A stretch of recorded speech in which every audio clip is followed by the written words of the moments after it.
It doesn't take a genius to understand that this liberal government is hell bent on a majority. And we see that with people crossing the floor to keep their salaries, their pensions, and the lucrative payoffs that their ridings get when they do cross the floor instead of going to a by election and giving all of that up. What we're seeing in Canada is a drastic change in the power. And when I say power, I mean the structure of the power. And it's very much being taken away from the people and given to the government themselves to govern over the people, when it should be the other way around. For instance, you look at the Senate. Canada has 105 senators, and since this Liberal Party, 75 to 80 of those senators have been appointed by Justin Trudeau and this Liberal government.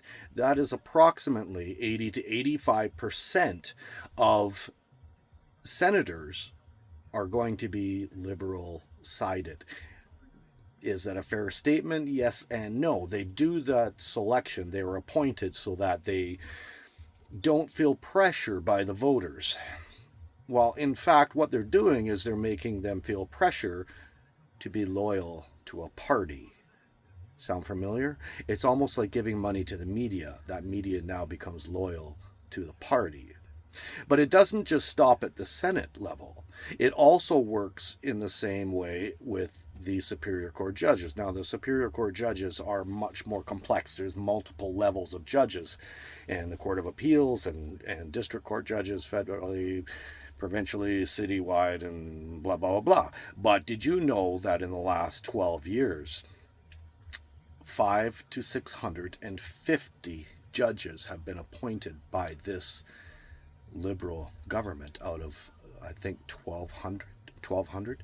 So half of the judges, I think that's a fair statement to make, half of the judges in Canada were appointed under this Liberal Party. And if those judges are Liberal judges, that would be a bias court system. So now they own the court system. Now they own the Senate. They're protecting themselves. And I'm seeing more and more evidence of a party that cares more about themselves, more about a majority, and more about governing over the voters and the citizens and the taxpayers of Canada than they do, about working for us. Because I don't think this government no longer works for us. They don't work for me, and they don't work for you. And that's becoming quite evident with the laws that are being passed. And when they get that majority government, all hell is going to break loose. So do you think that judges and senators should be appointed, or should they be elected? So it makes them accountable. And should they have terms in office the way it should be, like 4 or 5 years, and then they're replaced? What do you think?